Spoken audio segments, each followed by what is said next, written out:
Quand j'ai fait mon infarctus, j'ai eu un mois d'arrêt de travail et après, je suis retournée la fleur au fusil au travail.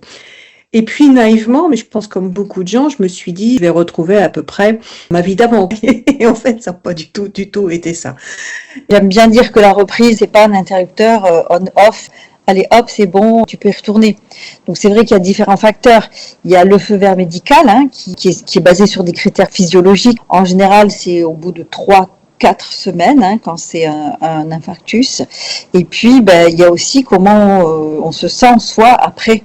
Donc avec cette petite voix intérieure quelquefois qui dit bon, ok, tous les signaux sont verts physiologiquement, mais moi, est-ce que je me sens prêt à y aller? Parce qu'il peut y avoir une peur derrière aussi. Donc, la temporalité, j'ai envie de dire, elle va être différente en fonction de chaque personne, mais c'est bien aussi qu'elle soit progressive. On peut reprendre le travail de façon progressive, quelques heures par semaine, quelques heures par jour, quelques jours par semaine ensuite. Même si tout va bien sur le papier, quand on est chez soi et qu'on ne fait rien, on n'est pas très fatigué. Mais il y a toute la fonction cognitive à remettre en route, toute la fonction physique, même le périmètre de marche. Au début, on fait 1-2 pas, le lendemain, on en fait 10. Et puis, on sort dans la rue, on va racheter le pas, mais physiquement, c'est quand même pas tout à fait la même chose non plus. Donc, en tout cas, moi, c'est comme ça que je l'ai ressenti, que le corps, il n'était pas trop aligné avec ma fonction au début, quoi. Et oui, parce que cet impact cognitif, il est souvent sous-estimé. On ne voit que la fonction mécanique. Là, tu as dû le constater, la concentration, elle demande plus d'efforts. Prendre une décision, ça paraît plus difficile. Du coup, il y a un stress qui s'installe. Ce stress, c'est pas forcément ce qu'il y a de meilleur quand on vient d'avoir un problème cardiaque. Donc, il n'y a pas que les données, vous avez un rythme cardiaque stable, la tension est revenue, au niveau respiratoire, ça va. Il y a quand même tout un ensemble de paramètres qui sont à prendre en compte. Et le principal, je dirais, c'est la peur que ça recommence. C'est la peur dès qu'on est essoufflé, dès que le cœur s'accélère. Enfin, moi, je ne l'ai pas vécu, mais des personnes comme toi et d'autres m'ont raconté, il y a cette peur résiduelle qui demeure malgré tout.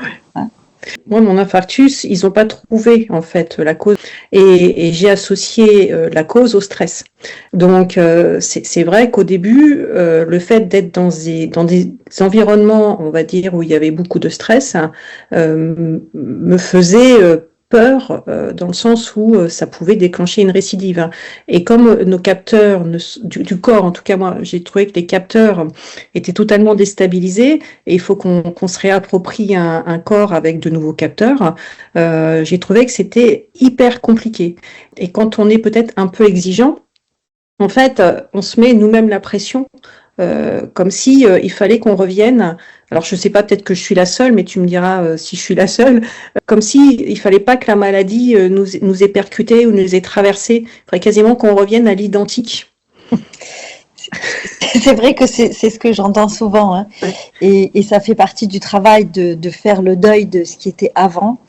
Souvent on dit je veux retrouver ma vie d'avant, ok, mais c'est quand même la vie d'avant qui fait que vous en êtes arrivé là. Alors, c'est pas tout ce qu'il y avait dans la vie d'avant, c'est certaines choses dans la vie d'avant. Donc, c'est important aussi de faire ce deuil et d'accepter qu'on ne reviendra pas tout à fait comme avant, en fait. Il y a eu une rupture et c'est OK, on va pas l'effacer.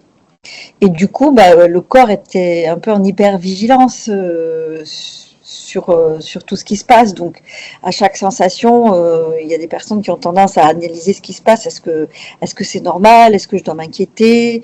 Est-ce que je suis juste fatiguée parce que je suis juste fatiguée? Ou est-ce que c'est un signal d'alarme potentiel? Donc, c'est tout un apprentissage aussi, une écoute assez fine, de différencier la fatigue normale, des signaux d'alerte, et puis de se dire, cette épreuve, cette étape, cette rupture, elle s'est invitée dans ma vie. Qu'est-ce que j'en fais? Quel signal elle est venue m'apporter?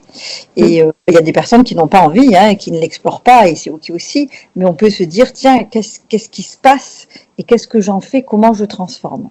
C'est tout l'objet justement de transformer une épreuve difficile en une expérience apprenante pour la suite. Moi, j'ai l'impression aussi, et là aussi, j'aimerais bien avoir ton regard, que les maladies cardiovasculaires sont peu connues dans le monde professionnel, aussi bien par les dirigeants que par les équipes, et c'est assez compliqué j'ai eu cette impression-là, en tout cas, de bien se positionner en tant que collègue ou supérieur hiérarchique quand vous avez quelqu'un qui arrive en disant bah voilà, j'ai fait un infarctus. En tout cas, j'ai senti une méconnaissance et aussi un curseur de gravité qui était mal mis. Je le dirais comme ça. Je dirais que c'est plutôt craint que peu connu. Ah ouais. Et comme le cœur c'est vraiment important, les personnes elles se disent c'est pas qu'elle a fait un malaise, je vais l'aider à se relever. C'est que si ça recommence, qu'est-ce que je fais? Est-ce que je fais attention comment je lui parle? Est-ce qu'elle s'énerve? Il y a tout un imaginaire aussi autour. Le cœur, c'est une symbolique forte. Hein. Le cœur, c'est vraiment la pompe, c'est vraiment quand le cœur s'arrête, ça s'arrête. Et c'est quelque chose qui fait très peur. Ouais. Par rapport peut-être à une maladie chronique, par rapport à un cancer, par rapport à un burn-out, le cœur, c'est clap de fin. Donc, c'est assez effrayant. C'est assez effrayant et là encore, mais c'est peut-être plus avec le recul, moi ça fait 3 ans que j'ai fait mon infarctus, j'ai l'impression aussi que, alors je vais bien, j'ai repris un rythme de travail normal non parce que je suis toujours avec 3 jours de télétravail et je suis RQTH. Oui, j'allais dire, ça fait des petits aménagements quand même. Hein. Oui, j'ai fait des gros aménagements pour me préserver, tout à fait. Mais c'est assez surprenant aussi, c'est que au bout de 3 ans, on oublie aussi. Et comme c'est une maladie invisible, quelquefois, il faut souvent le rappeler aussi, tout ça. C'est vrai. Alors, le fait d'oublier, c'est assez normal. Hein, le cerveau aime bien oublier ce qui a été difficile aussi. Et le fait d'oublier, ça peut être aussi un phénomène de j'ai repris le travail, c'est rassurant, donc tout va bien. Tout va bien aujourd'hui, ça veut dire que je suis toujours capable, parce que tant qu'on n'est pas au travail, on peut se dire est-ce que je vais encore être à la hauteur? Voilà, je suis revenue, tout va bien. Au début, j'y vais doucement, puis comme tout un chacun, quand ça va bien, on continue. Et c'est là où c'est intéressant justement d'apprendre à repérer les signaux de fatigue ou les signaux d'alerte, plus en amont justement. Et ils sont propres à chacun, en fait. Parce que même le stress, l'angoisse, la colère se déclenchent de façon différente chez chaque personne. Hein. Donc c'est bien aussi d'avoir sa propre notice, de se dire, non, là, je sais que c'est parce que ça, là, par contre, c'est pas normal, ça fait 3 jours que. Donc je pense que même si on oublie, en général, les personnes disent qu'ils ont appris à mieux se connaître. Et tu préconises quoi, toi? C'est-à-dire que tu as un temps d'observation sur toi-même? Je sais pas comment j'aurais pu faire, moi, en revenant. En fait, déjà, pendant le temps d'arrêt maladie, dans un premier temps, de se reposer, et puis c'est tout, sans se poser aucune question. Et après, j'ai envie de dire que quelle que soit la pathologie, moi, ce que je recommande, c'est de prendre rendez-vous avec soi-même au moins 1 fois par jour. Chose que nous ne faisons pas, ou peu, tout un chacun. Quand je dis prendre rendez-vous avec soi-même, c'est se poser la question 1 fois dans la journée. Moi, les personnes que j'accompagne, ils mettent une alarme, hein, et se dire, tiens, ça sonne là, comment je vais? Comment je vais dans ma tête? Comment je vais dans mon corps? Comment je vais dans mon cœur? Parce qu'on ne se la pose pas la question. On est tous dans le flux du quotidien, dans l'accélération, et prendre 30 secondes pour se demander comment on va, c'est pas très long.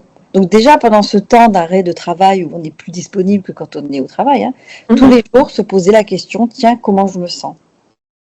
Quand on reprend le travail, intégrer des pauses réelles dans les journées pour respirer, une petite marche courte, une micro-sieste. C'est des temps qui ne sont pas du luxe. C'est des temps, on peut voir ça comme des temps thérapeutiques. Et beaucoup de personnes me disent, je n'ai pas le temps. Mais même si on n'est pas malade, prendre 7 minutes, 2 minutes, 3 minutes, voire même un quart d'heure, va permettre de se recentrer et de faire en 1 heure ce qu'on aurait mis en 2, ce qu'on aurait fait en 2, si on n'avait pas pris de ce temps. Donc c'est souvent pris pour une perte de temps, de se reconnecter à soi ou d'avoir un petit rituel de décompression. Or, c'est ça qui permet d'en gagner justement. En tout cas, moi ce que j'ai trouvé aussi, c'est se repositionner. C'est en tout cas repositionner la place du travail dans sa propre vie aussi. Absolument. Et il a fallu lui redonner une autre place. Je vais le dire comme ça. Pas moins importante, en tout cas une place différente. Oui. Hein. Remettre le travail à une place différente, parce qu'effectivement, beaucoup de personnes sont très investies dans leur travail parce qu'ils aiment leur travail, d'autres parce qu'ils en ont besoin. Et suite à un accident comme ça de santé cardiaque, c'est souvent le cas de se poser la question, est-ce que mon travail vaut vraiment que je risque ma santé ? Et c'est là où c'est bien de revoir la hiérarchie de ses priorités. Donc tout n'est pas à transformer, tout n'est pas à modifier, mais quelques éléments à réorganiser en fait. Peut-être que ce qui était une priorité le sera moins. C'est un choc aussi, hein. Psychologiquement c'est un choc, hein. On met du temps à s'en remettre. Et comme tout choc, on peut réenvisager sa façon de fonctionner ensuite, hein. En tout cas, pour ma part, j'ai remis aussi la place du travail, je pense, au bon curseur. Même sur certaines choses ou certains dossiers où quelquefois j'étais très en stress, voilà, ça prenait beaucoup d'ampleur. Maintenant, j'ai des petits tips comme ça où je me dis, on s'arrête, Céline. Alors, qu'est-ce qu'il en restera dans 10 jours, 1 mois, 10 ans? Et en général... il y a toujours cette ambivalence de se dire il faut prouver qu'on est revenu, mais en sachant qu'il faut y aller mollo quand même. Donc c'est là où il y a tout un travail de tolérance envers soi-même, de relativiser ce qui est urgent, grave, important. C'est vraiment se mettre en priorité et accepter le fait que prendre soin de soi, c'est pas de l'égoïsme, c'est pas du temps perdu, c'est au contraire sa façon à soi aussi de prendre soin des autres. Mais c'est vrai que c'est très compliqué. Et je fais souvent le parallèle avec le fait d'être plâtré. Quand on a une fracture, en général, on est plâtré 6 semaines. Donc, et puis on fait de la rééducation. Les personnes qui enlèvent le plâtre au bout de 4 semaines et qui repartent sans rééducation, ils vont repartir pleine balle, mais pas longtemps. Donc c'est très fragilisé en plus. Très fragilisé. Pour le cœur ou toute autre pathologie, c'est la même chose. À partir du moment où on n'a pas pris le temps nécessaire, souvent quand j'étais infirmière, je dis à mes patients, le temps que vous voudrez gagner en reprenant trop vite, vous allez le perdre 2 fois. Ils ne me croyaient pas parce que ça ne les arrangeait pas. Et presque à chaque fois, c'est arrivé en fait. Donc, le temps est le meilleur allié. Et puis vraiment, la considération de soi, le soin qu'on se donne, l'importance qu'on se donne, le soin qu'on se donne à soi, la tolérance. Et c'est vraiment... pour certaines personnes, tout un apprentissage parce qu'on n'a pas été configuré comme ça dans notre éducation, dans notre culture. Il y a des personnes pour qui c'est juste pas possible de se mettre en priorité ou de prendre du temps pour soi. Mais c'est du temps pour soi pour mieux se consacrer aux autres en fait. Oui. Et est-ce que tu vois des vraies différences de comportement entre les hommes et les femmes? Alors oui. Les femmes sont beaucoup plus à même de se faire aider et accompagner. Les femmes vont demander de l'aide plus facilement que les hommes.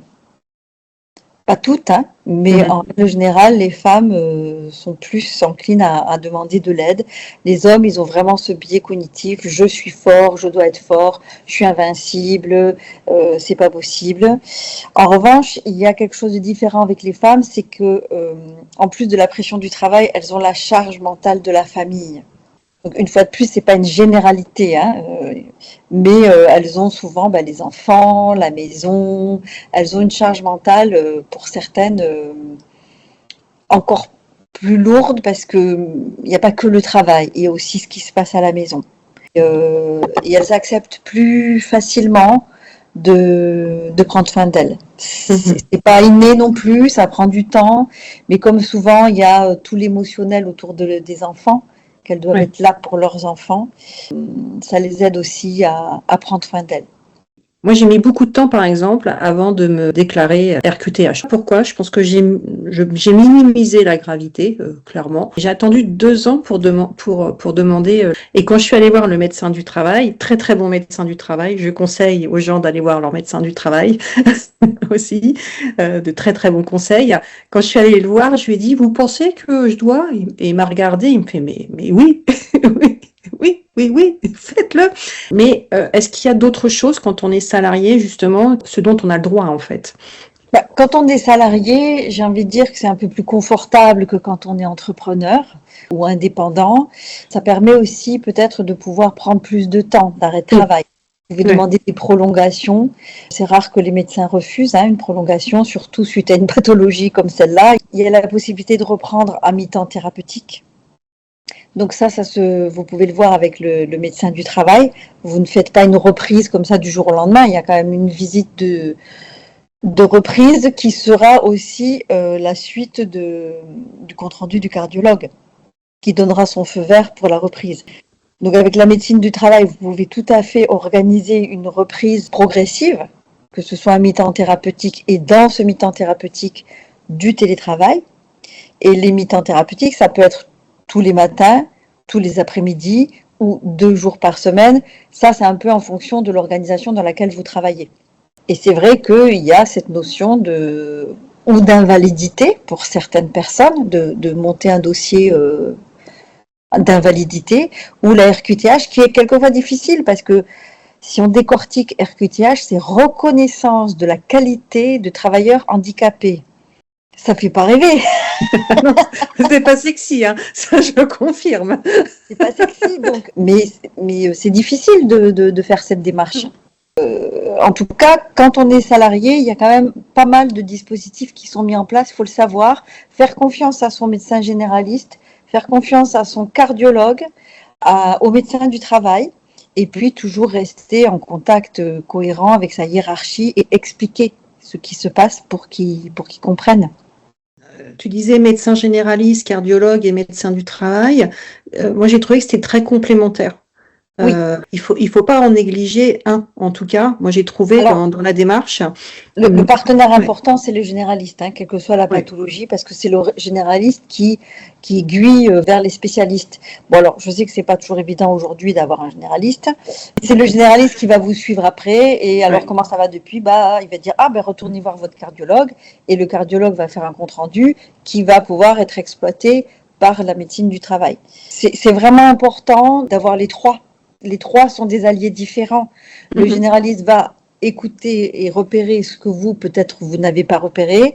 Le cardiologue, c'est son taf, il va dire oui, il y a des séquelles ou il y a encore ça, ça et ça. Et c'est le médecin du travail qui, sur les comptes rendus et les conseils du généraliste et du cardiologue, va pouvoir faire les aménagements du temps de travail pour le salarié. Tu vois, j'ai un peu tardé, même sur le médecin du travail, pour demander un premier rendez-vous, et j'aurais pas dû. Donc c'est vrai que il faut vraiment pas hésiter quand on revient à aller voir son médecin du travail. Surtout que si tu reprendras et que tu dis rien, c'est ok pour tout le monde, ça arrange tout le monde. Elle dit rien, tout va bien, oh là là. Il y en a en silence qui font on va faire attention comment on lui parle, pour pas l'énerver, d'autres qui n'en ont rien à faire. Mais il faut aussi se dire que ça vient de vous et que ça ne viendra pas forcément de l'extérieur. Si vous ne demandez pas, ça ne viendra pas à vous. Quand on a osé dire j'ai fait un infarctus, quelquefois aussi on a l'impression d'avoir une étiquette. C'est vrai que quand on revient suite à un infarctus, c'est ce qui nous définit aux yeux des autres pendant tout un temps. Il y a aussi donc ce regard qui change, de se dire est-ce qu'elle est fragile, il y a des personnes qui peuvent douter de la fiabilité ensuite, se dire oui, quand même, elle a fait un infarctus, donc elle pourrait en refaire un autre. Donc il y a toute cette reconstruction identitaire aussi qui est importante, puisque comme on disait tout à l'heure, qui suis-je professionnellement? Est-ce que je suis encore capable? C'est pas forcément évident, et se demander si les compétences sont encore intactes, et ce rapport à la performance qui a pu changer aussi. Donc ça fait partie de l'acceptation progressive de ce qui s'est passé. Donc cette épreuve, elle fait partie de l'histoire. On l'enlèvera pas, elle vous efface pas, et c'est comme pour beaucoup de choses, avec le temps, les personnes vont oublier aussi. Oui, tout à fait. Et on oublie vite, et quelquefois, le cœur, il est là pour le rappeler aussi. Souviens-toi. C'est pour ça que c'est important aussi de pouvoir en discuter avec sa hiérarchie, avec son manager, pour qu'il soit au courant et qu'il comprenne que quand vous dites non, c'est aussi parce que vous ne pouvez pas. Il faut du temps pour purger tout ça. Il y a eu des traitements lourds, des traitements en place au quotidien qui sont fatigants. C'est pas rien, quoi. Et ça prend du temps. Il faut aussi se donner ce temps-là et l'expliquer.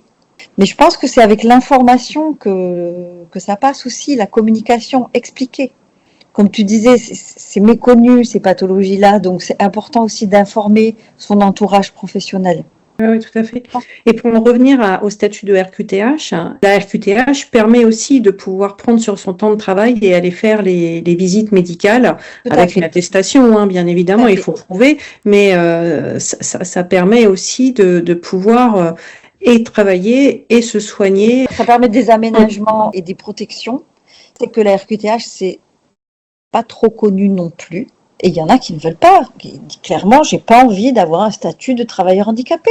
Il y en a qui disent, j'ai pas envie d'être en invalidité. Il y en a pour qui ça pose aucun problème. Hein. Il y en a qui n'ont pas envie. Parce que ils oublient que c'est un statut légal et pas.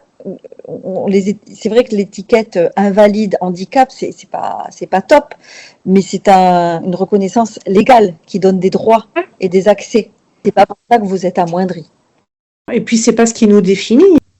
Il y a aussi un grand travail d'information à faire de la part des médecins, des cardiologues, de la médecine du travail et de l'entreprise elle-même. Former ses salariés, ça peut être les RH aussi, hein, les salariés de ce à quoi ils peuvent prétendre pour être aidés suite à un gros pépin de santé. Hein. Est-ce que tu veux rajouter des choses avant qu'on passe aux tips? Peut-être bien aussi de se dire que il nous a pas trahis, il nous a donné un signal fort. Et que quand on est encore là, c'est intéressant de transformer ce signal de transformer l'alerte en éveil quelque part. Et se dire, je suis vivant. Et est-ce qu'il a fallu que j'ai un infarctus pour réaliser que? Parce qu'on a beau se le dire au quotidien, c'est pas pour ça qu'on relativise ou qu'on profite mieux de la vie. On peut quand même se poser la question avant d'avoir eu un infarctus. Hein. Mais en général, ça remet les pendules à l'heure. Hein. Il y avait un livre, ça, on a deux vies, et la deuxième commence quand on a pris conscience qu'on n'en avait qu'une. Moi, je dis souvent qu'il y a un avant et un après. Mais j'avoue que l'après, il a été difficile à accepter et très long. C'est totalement personnel. Peut-être qu'il y en a qui ont un cheminement qui est nettement plus rapide. En tout cas, moi, j'ai pas réussi en un claquement de doigts à gommer le truc. Et de toute façon, j'ai pas envie de le gommer parce qu'il fait partie de ma vie. Et comme tu dis, Oui. C'est une alerte et il faut l'écouter à un moment. En tout cas, moi, j'ai fait ce choix de l'écouter et peut-être de la disséquer pour la comprendre. Parce que si ça nous arrive, il faut aussi comprendre pourquoi ça nous arrive. Et c'est pas si simple. Quand on a dit ça, on n'a rien dit quelque part. Et oui, c'est pour ça que c'est important aussi d'être accompagné et d'être OK sur le fait qu'on ne reviendra pas comme avant. Il y a eu une rupture et c'est OK, on ne va pas l'effacer. Et c'est souvent ceux qui veulent l'effacer qui ont des rechutes parce que du coup, ils tirent pas d'enseignement de ce qui s'est passé, en fait. Non. Ah ouais. Et il y a beaucoup de personnes qui me disent, mais en fait, je n'aurais jamais vécu ça, jamais fait ça, je ne me serais jamais autorisé ça si je n'étais pas tombée malade. Donc, Ah ouais, les priorités changent de toute façon, ça c'est sûr. Il y a des choses qui nous paraissaient tellement importantes avant qui sont totalement insignifiantes maintenant et vice-versa. C'est très surprenant. Et ça, c'est des personnes qui m'ont dit que ça a été une chance. Ouais, je sais. En tout cas, moi, je trouve que ce qui est intéressant, mais après, c'est propre à chacun, c'est comment on transforme ça. Est-ce que le nier, c'est le transformer? Non. C'est quand on le regarde en face et qu'on arrive à transformer. C'est ça qui est intéressant. Et moi, c'est ce que je trouve passionnant dans l'histoire. Typiquement, ce que je suis en train de faire là, jamais je pensais que je le ferais. Et en fait, c'est l'infarctus qui m'a amené à créer un collectif, à faire des podcasts, à écrire un livre que j'ai publié, etc. Le truc de dingue. Jamais j'aurais jamais fait ça. Ah non. Je n'aurais jamais fait ça. Et l'infarctus, c'est une source d'inspiration. Bien sûr. C'est tout le cœur de mon envie de prolongation de ma carrière, quelque part. Cet accompagnement aussi à revoir les habitudes de vie et à revoir son état d'esprit, à écouter son corps et vraiment à transformer cette alerte en éveil et de cette expérience en faire une force. Donc c'est ça qui est vraiment passionnant de voir ce que les personnes ont pu transformer en fait. Donc, Et donc pour finir, alors les 5 tips pour une reprise, on va dire, du travail après un infarctus en douceur. En douceur. Ça, c'est une fausse promesse, mais on va tenter. Donc, c'est 5 tips que moi, j'ai étiquetés. Hein, donc, de plus, chaque cas est différent et chaque personne est unique. Hein, mais dans un premier temps, moi, vraiment, ce que je recommande, c'est vraiment de négocier un retour progressif. De ne pas y aller trop vite. Prenez le temps. et puis vraiment laisser le temps au corps de se réadapter. La performance, ça ne va pas être immédiate. Pour que la performance elle soit durable, elle ne peut pas être immédiate. Comme je disais en début, ce n'est pas un interrupteur on-off, non, il faut du temps. Donc vraiment un retour progressif. Établir ses propres signaux d'alerte, définir à l'avance ce qui va vous faire ralentir, donc se dire tiens, est-ce que je suis fatiguée, cette nuit j'ai pas bien dormi, donc je vais faire attention, est-ce que j'ai des tensions ressenties dans mon corps, et respecter ces signaux sans culpabilité. Se dire que oui, peut-être que vous allez poser une après-midi, mais parce que vous allez poser cet après-midi, vous n'allez pas recraquer et être absent de nouveau des semaines entières. Donc ça, vraiment, voir vous, vos propres signaux d'alerte et vraiment les respecter, les écouter. Troisième tips, je dirais, comme j'en parlais tout à l'heure, de communiquer avec sa hiérarchie ou avec son équipe si on est manager. Donc vraiment exprimer ses besoins d'aménagement. Ne pas penser que les autres vont deviner. Ah, j'ai fait un infarctus, ils vont bien comprendre que non. Vraiment, il faut l'établir clairement. Parce qu'un manager qui est informé peut être un très bon allié, justement. Suivant les missions, suivant le travail, respecter votre écologie à vous et voir ce qui va être OK dans une reprise et peut-être après vous dire, là, c'est bon, tu te sens bien pour reprendre ce type de mission. Vraiment communiquer, que ce soit avec sa hiérarchie ou avec ses collègues ou même avec sa famille, de manière générale. Quatrième tips, c'est créer des rituels de décompression. Donc, c'est à intégrer des pauses réelles dans la journée.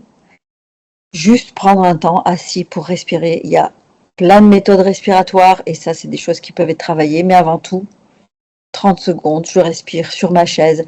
Ça peut être se dire, tiens, entre deux entretiens, si on a un travail un peu sédentaire, aller marcher. Ou au contraire, si on a un travail un petit peu actif, s'asseoir, justement. S'accorder des micro-siestes. Et se dire que ces temps-là ne sont pas du luxe, mais ce sont des temps thérapeutiques, c'est des temps de soins à vous. Et puis, en dernier, surtout garder un lien avec un suivi médical, c'est très important.